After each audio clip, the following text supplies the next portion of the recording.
Oke, kita langsung saja ke asesmen kompetensi minimum. Jadi kita akan coba lihat yang pertama adalah asesmen nasional, karena di asesmen nasional ada instrumen yang diujikan apa-apa saja ya. Jadi nanti kita akan coba bahas di sini, kita akan kupas tuntas tentang apakah itu asesmen kompetensi minimum, kenapa dikatakan minimum.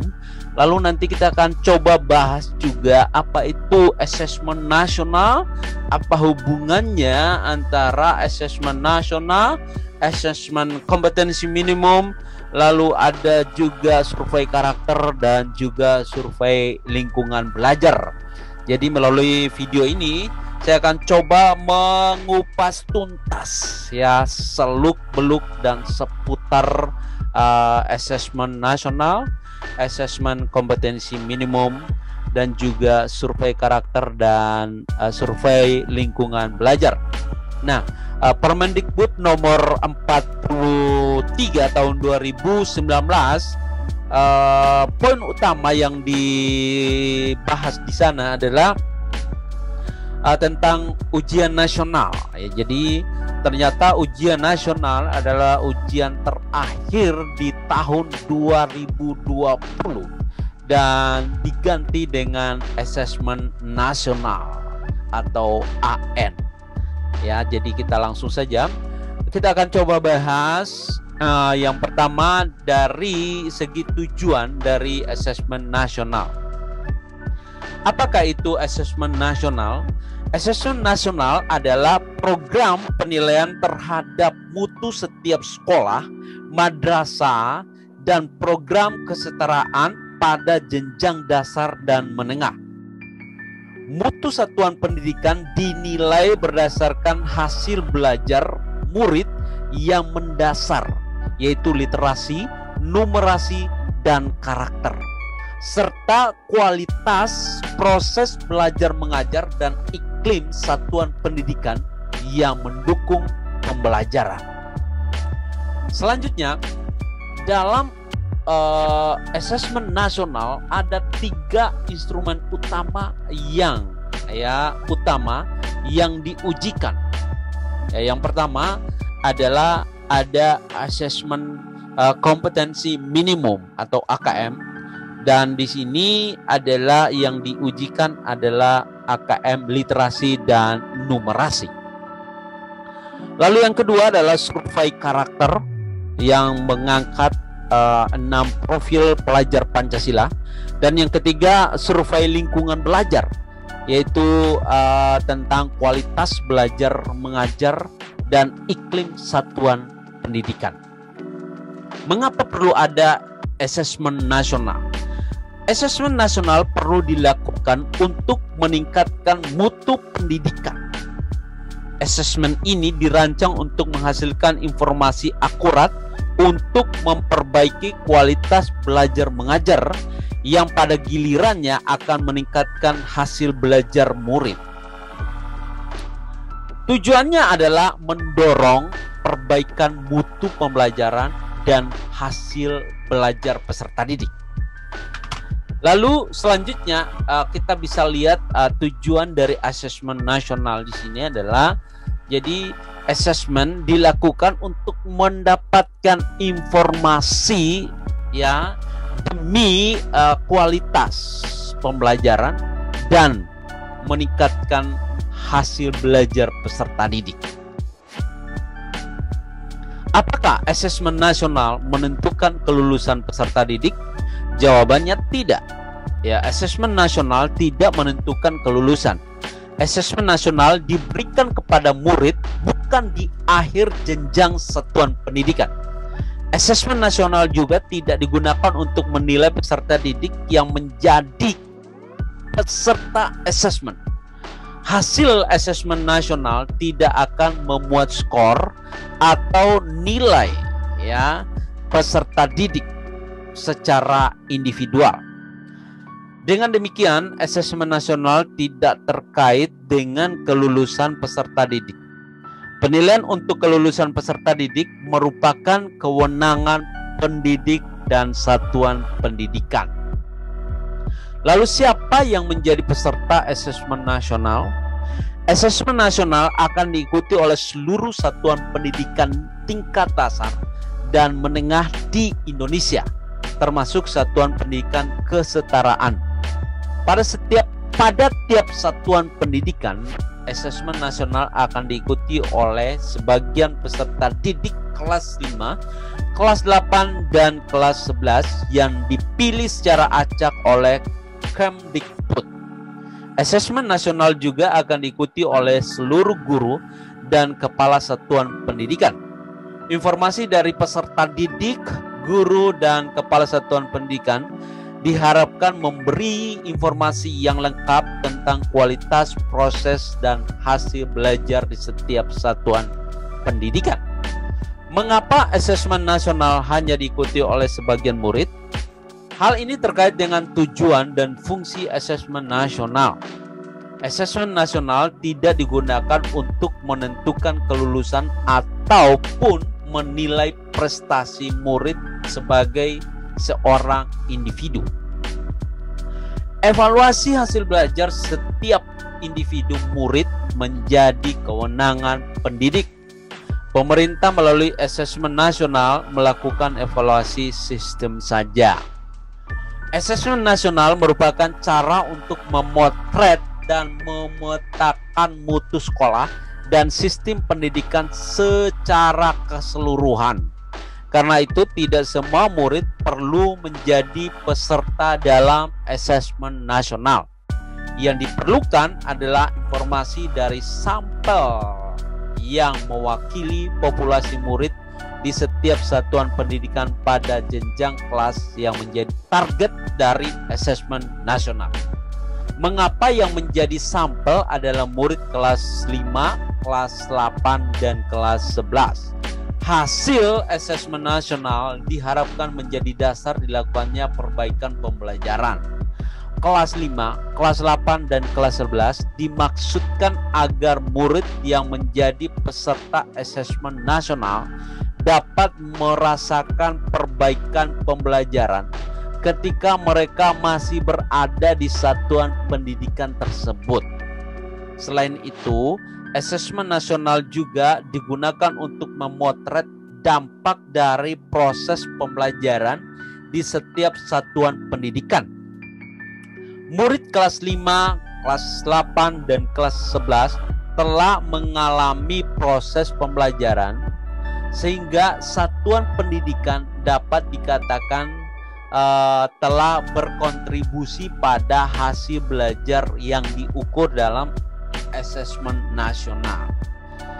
Apakah asesmen nasional menggantikan UN? Asesmen nasional tidak menggantikan peran UN dalam mengevaluasi prestasi atau hasil belajar murid secara individual. Namun, asesmen nasional menggantikan peran UN sebagai sumber informasi untuk memetakan dan mengevaluasi mutu sistem pendidikan. Sebagai alat untuk mengevaluasi mutu sistem, asesmen nasional akan menghasilkan potret yang lebih utuh tentang kualitas hasil belajar serta proses pembelajaran di satuan pendidikan. Laporan hasil asesmen nasional akan dirancang untuk menjadi cermin atau umpan balik yang berguna bagi satuan pendidikan dan dinas pendidikan dalam proses evaluasi diri dan perencanaan program.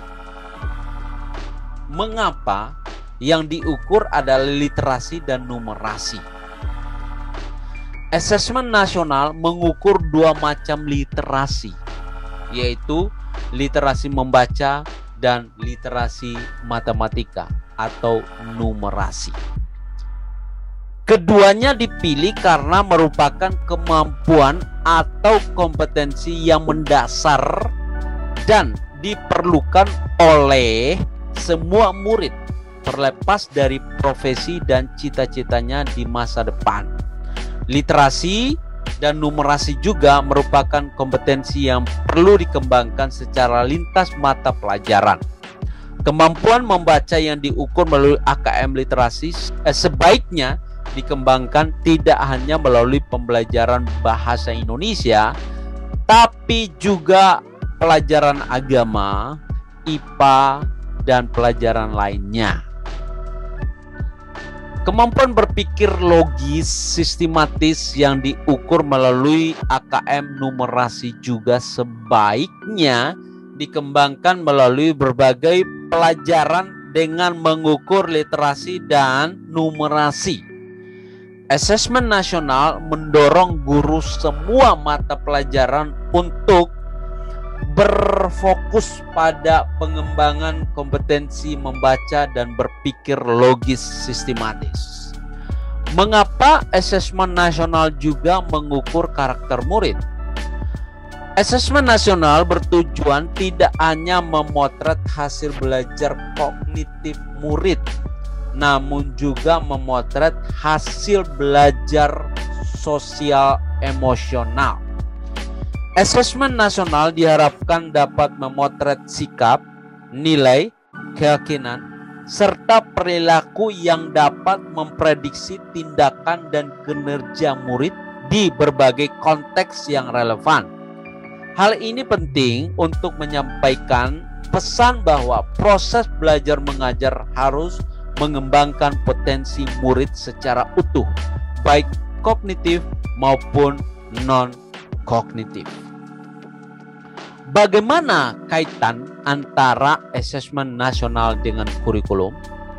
Asesmen nasional mengukur kompetensi mendasar yang dapat diterapkan secara luas dalam segala situasi. Kompetensi mendasar ini perlu dipelajari oleh semua murid dan satuan pendidikan sehingga dibangun melalui pembelajaran beragam materi kurikulum lintas mata pelajaran.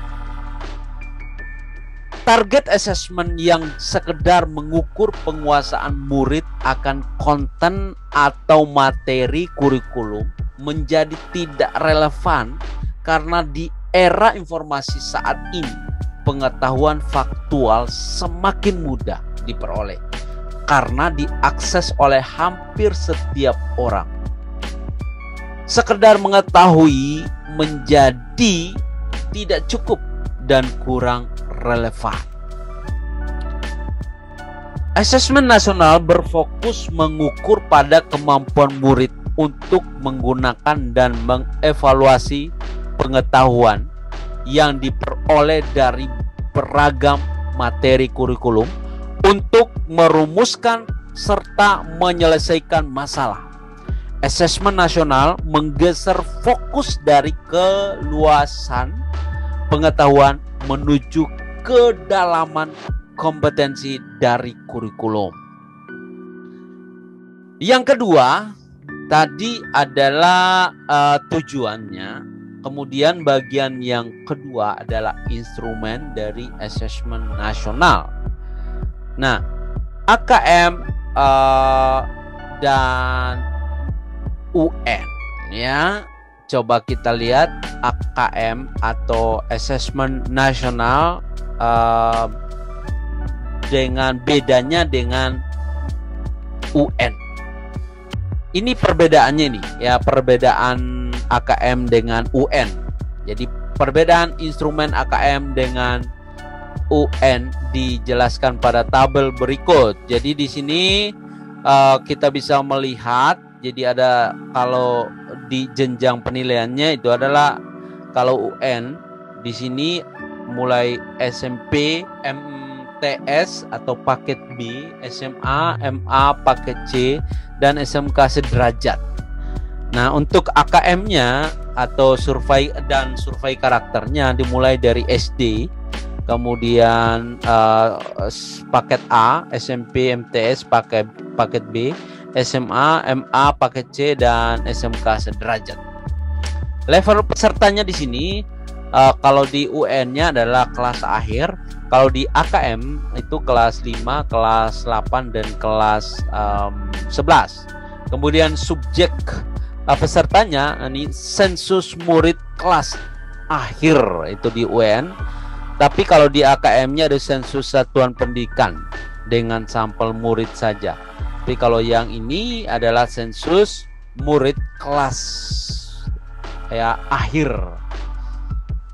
Kemudian untuk tingkat assessmentnya ini high stake, jadi ini berisiko tinggi. Tapi kalau yang AKM itu low stake, jadi risikonya rendah. Jadi kalau ini tidak ikut UN ya tidak lulus ya. Kemudian model soalnya kalau untuk UN itu pilihan ganda, lalu ada isian singkat, misalkan untuk matematika gitu di SMA atau SMK. Tapi kalau untuk AKM itu model soalnya itu adalah pilihan ganda, kemudian ada pilihan ganda kompleks, kemudian isian singkat dan uraian. Lalu periode assessment tiap pesertanya ada 4 hari kalau UN, kalau AKM-nya itu hanya 2 hari saja. Kalau moda pelaksanaannya kalau yang UN semi daring, kalau yang AKM itu daring, semi daring ya. Metode penilaiannya kalau yang UN itu CBT, kalau yang AKM itu adalah computerized multi-stage adaptive testing gitu ya. Jadi berbasis komputer juga. Lalu di sini kalau spesifikasi minimum infrastruktur sekolahnya, kalau yang ini UN-nya itu server lokalnya komputer kliennya between 1 megabyte Mbps ya. Kalau yang semi daring, kalau yang AKM-nya itu semi daring, server lokalnya komputer kliennya between 1 Mbps. Kalau yang daringnya komputer kliennya itu between 12 Mbps untuk 15 klien. Oke, kita lanjut ke instrumen asesmen nasional. Instrumen apa saja yang akan digunakan dalam asesmen nasional? Nah, asesmen nasional terdiri dari 3 instrumen, yaitu asesmen kompetensi minimum atau AKM yang mengukur literasi membaca dan literasi matematika atau numerasi murid. Kemudian yang kedua, survei karakter yang mengukur sikap, nilai keyakinan, dan kebiasaan yang mencerminkan karakter murid. Lalu yang ketiga adalah survei lingkungan belajar yang mengukur kualitas berbagai aspek input dan proses belajar mengajar di kelas maupun di tingkat satuan pendidikan. Lalu apa yang dimaksud dengan minimum pada AKM? Nah, pengertian minimum untuk menunjukkan literasi membaca dan numerasi merupakan kompetensi yang setidak-tidaknya harus dimiliki untuk seseorang dapat berfungsi secara produktif dalam kehidupan. Konten yang diukur bersifat esensial serta berkelanjutan lintas kelas maupun jenjang. Tidak semua konten pada kurikulum diujikan. Nah, istilah minimum juga memaknai bahwa konten yang diukur bukanlah seluruh konten pada kurikulum, namun konten yang esensial. Apa perbedaan AKM dan survei karakter? AKM mengukur hasil belajar kognitif yang mengukur literasi membaca dan literasi matematika atau numerasi murid. Sementara survei karakter mengukur hasil belajar emosional yang mengacu pada profil pelajar Pancasila, di mana pelajar Indonesia memiliki kompetensi global dan berperilaku sesuai dengan nilai-nilai Pancasila. Ini dia profil pelajar Pancasila. Jadi beriman, bertakwa kepada Tuhan Yang Maha Esa, dan berakhlak mulia, binekaan global, kemudian bergotong royong, kemudian bernalar kritis, mandiri, dan kreatif. Selanjutnya, apakah instrumen survei lingkungan sama untuk murid dan untuk guru? Tidak sama ya. Meskipun survei lingkungan belajar menggali informasi mengenai kualitas proses pembelajaran dan iklim sekolah yang menunjang pembelajaran, namun pertanyaan akan disesuaikan dengan perspektif respondennya. Terdapat berbagai macam literasi, misalnya membaca, sains, digital, dan keuangan. Apakah AKM meliputi semua literasi tersebut? Tidak. AKM hanya mencakup literasi membaca dan literasi matematika atau numerasi. Apa sajakah kompetensi dari literasi membaca dan numerasi yang diukur di AKM? Asesmen literasi membaca dan numerasi pada AKM dapat ditinjau dari 3 komponen utama atau aspek, yaitu konten, proses kognitif, serta konteks. Nah, ini bagian berikut menjelaskan rincian komponen AKM literasi membaca serta numerasi. Nah, ini di sini literasi membacanya, kontennya, kemudian proses kognitifnya, dan konteksnya di sini ya. Nah, literasi membaca mengangkat kontennya, mengangkat teks, informasi, dan sastra. Tapi kalau numerasinya adalah aljabar, bilangan, geometri, pengukuran, data, dan ketidakpastian. Nah, untuk proses kognitifnya ini dalam literasi mengangkat menemukan, interpretasi, kemudian integrasi, evaluasi, dan refleksi informasi. Sedangkan numerasi adalah pemahaman, penerapan, dan penalaran. Lalu konteksnya dalam literasi membaca ini mengangkat personal, sosial, budaya, dan saintifik. Sama juga di numerasinya personal, sosial, budaya, dan saintifik. Ini dia rincian komponen AKM literasi membaca dan numerasi. Mengangkat dari instrumen, konten, proses kognitif, dan konteksnya.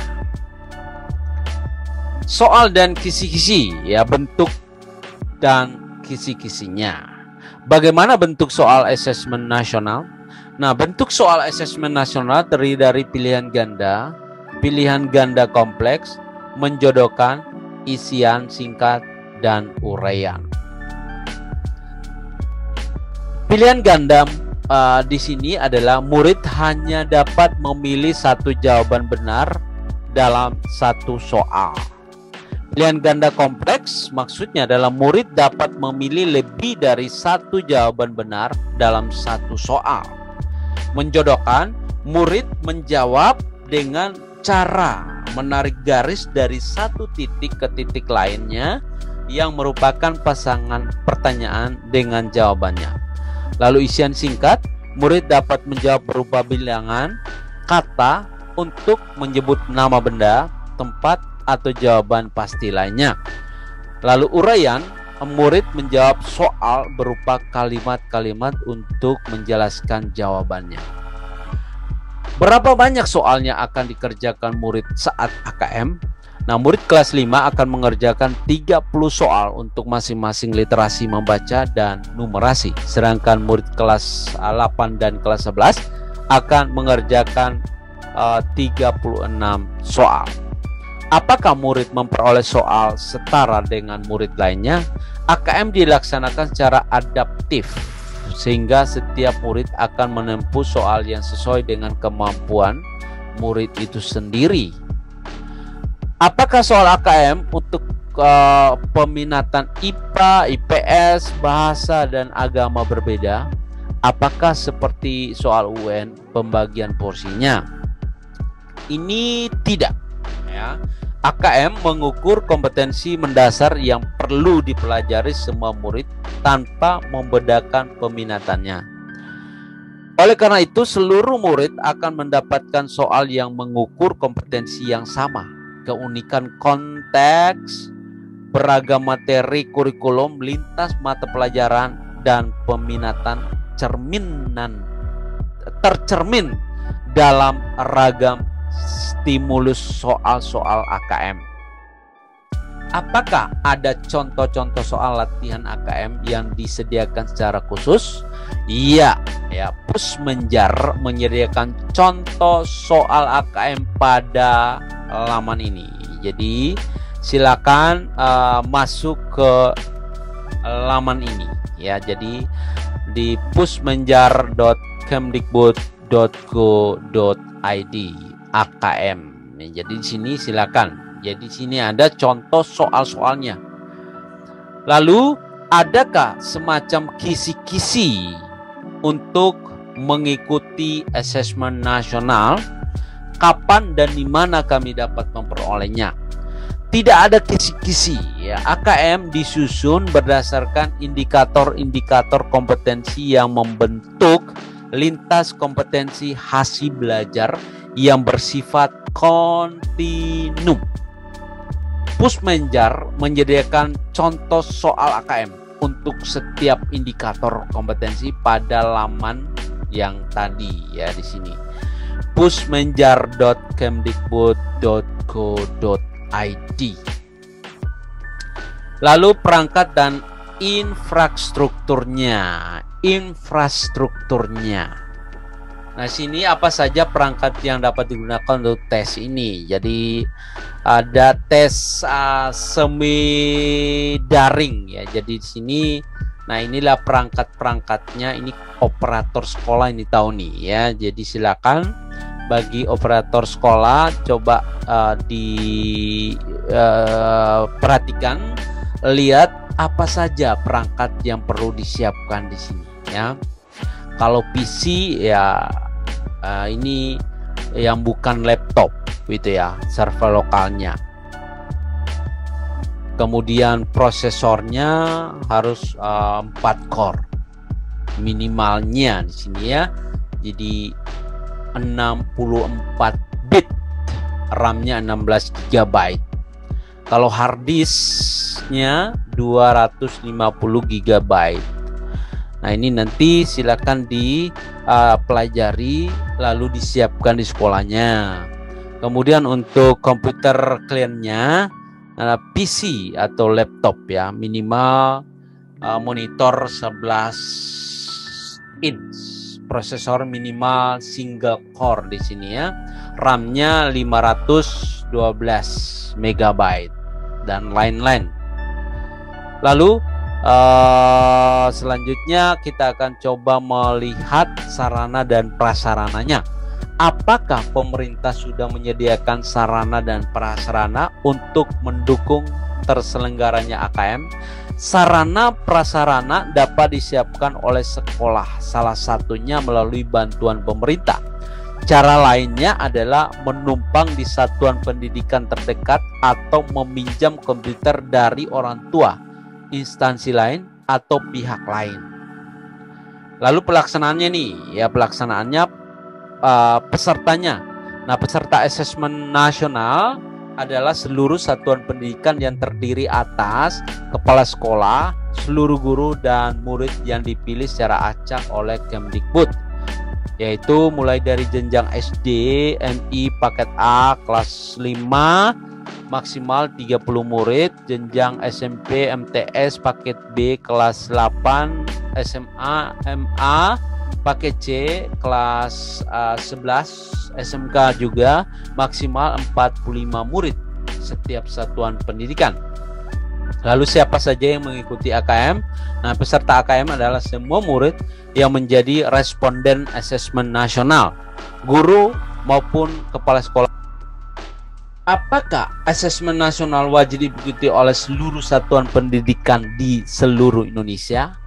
Ya, asesmen nasional dilaksanakan di seluruh sekolah, madrasah, dan satuan pendidikan kesetaraan di wilayah Indonesia. Bolehkah SMP, MTS, SMA, MA, SMK yang jumlah muridnya kurang dari 45 tidak ikut asesmen nasional? Tidak boleh jawabannya. Semua satuan pendidikan wajib mengikuti asesmen nasional. Tidak, jika jumlah murid kurang dari 45, maka semua murid akan menjadi responden. Begitu pula dengan satuan pendidikan di jenjang SD, MI, paket A. Jika jumlah murid kurang dari 30, maka semua murid akan menjadi responden. Bagaimana penentuan murid yang mengikuti asesmen nasional? Murid akan dipilih secara acak oleh Kemdikbud. Satuan pendidikan tidak diperkenankan mengganti sampel murid karena dapat memengaruhi hasil dan tindak lanjut perbaikan pembelajaran. Bagaimana jika ada sampel murid yang tidak dapat mengikuti asesmen nasional? Nah, selain menentukan sampel murid, Kemdikbud juga memilih 5 sampel cadangan. Ketika ada sampel murid yang digantikan oleh sampel cadangan, maka sampel cadangan harus mengikuti seluruh rangkaian asesmen. Penggantian sampel dilakukan paling lambat 1 hari sebelum hari pelaksanaan asesmen nasional. Jika mengikuti asesmen literasi namun tidak hadir saat asesmen numerasi, bolehkah digantikan oleh sampel cadangan? Tidak boleh. Jawabannya, ketika asesmen sudah dilaksanakan, tidak dapat dilakukan pergantian sampel siswa. Data siswa yang tidak lengkap tidak diikutsertakan dalam pelaporan. Berapa persen batas minimal banyaknya guru yang mengikuti asesmen nasional? Tidak ada batas minimal. Target responden asesmen nasional adalah semua guru, baik status kepegawaian tetap maupun pegawai lepas atau honorer. Tujuan survei lingkungan belajar adalah menggali informasi yang dapat mencerminkan kondisi sekolah sesungguhnya. Bolehkah murid kelas 9 ikut mendaftar AKM untuk menguji kemampuan literasi? Jawabannya tidak boleh. Responden AKM dipilih secara acak oleh Kemdikbud untuk target sasaran kelas 5, kelas 8, dan kelas 11. Nah, waktu pelaksanaannya, kapan akan dilaksanakan? Pelaksanaan asesmen nasional dilaksanakan pada bulan September dan Oktober. Berapa lama waktu pelaksanaan asesmen nasional? Asesmen nasional terdiri dari yang pertama AKM, yang kedua survei karakter, dan yang ketiga survei lingkungan belajar. Pelaksanaan asesmen nasional untuk murid akan dilaksanakan selama 2 hari.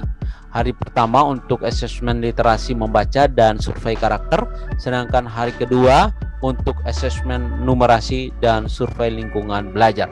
Nah, ini alokasi waktu sesi asesmen maupun survei berbeda dengan murid kelas 5 dengan murid kelas 8 serta kelas 11.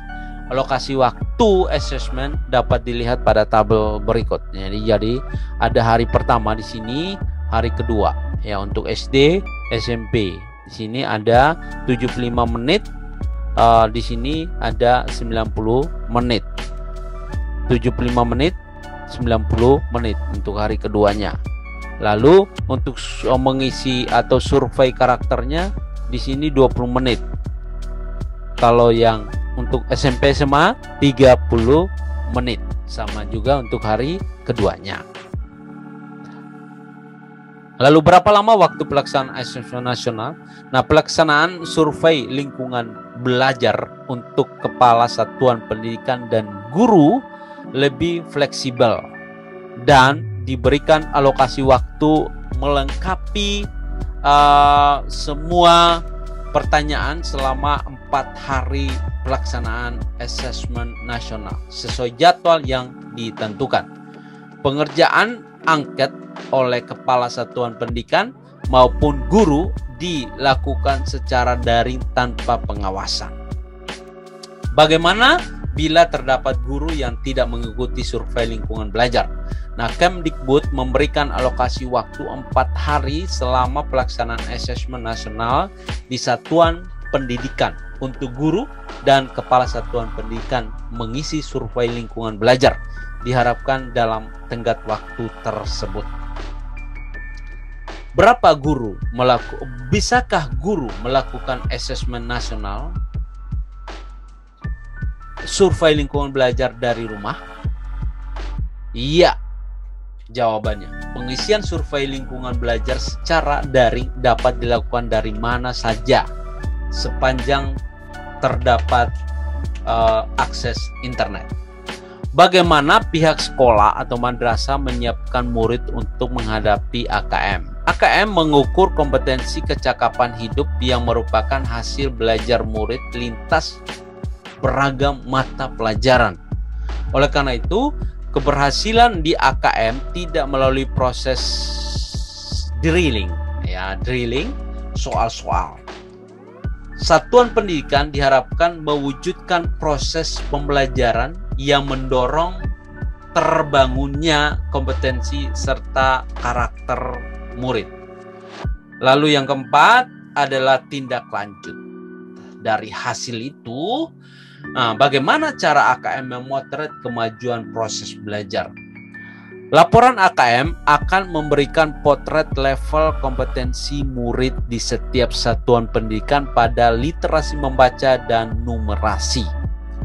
Hasil antar tahun dapat diperbandingkan dan dijadikan salah satu indikasi kemajuan proses belajar di setiap satuan pendidikan. Apakah asesmen nasional akan digunakan untuk memeringkat sekolah di Indonesia? Jawabannya tidak. Asesmen nasional digunakan sebagai alat refleksi bagi setiap satuan pendidikan untuk mampu melakukan langkah perbaikan. Apakah ada nilai atau skor minimal dalam AKM? Tidak ada. AKM melaporkan presentase murid dalam setiap level kompetensi. Diharapkan semua murid mencapai level kompetensi cakap atau mahir. Apakah data hasil survei yang diperoleh satuan pendidikan berupa gambaran global satu satuan pendidikan? Ya, hasil asesmen nasional baik AKM maupun survei akan dilaporkan sebagai hasil satuan pendidikan dan tidak dilaporkan dalam level individu, murid maupun guru. Apa tindak lanjut dari satuan pendidikan dengan hasil AKM? Satuan pendidikan diharapkan mampu merefleksikan hasil AKM dalam pembelajaran sehingga guru-guru menerapkan teaching at the right level serta fokus membangun kompetensi serta karakter murid. Laporan satuan pendidikan terkait iklim belajar dan iklim satuan pendidikan diharapkan ditindaklanjuti manajemen satuan pendidikan untuk menyusun dan melaksanakan program-program satuan pendidikan yang mendorong terciptanya iklim belajar yang positif dan kondusif. Oke, itu penjelasan berkaitan dengan AKM ya, lalu asesmen nasional, survei karakter dan juga survei lingkungan belajar. Mudah-mudahan bermanfaat. Terima kasih dan tetap semangat.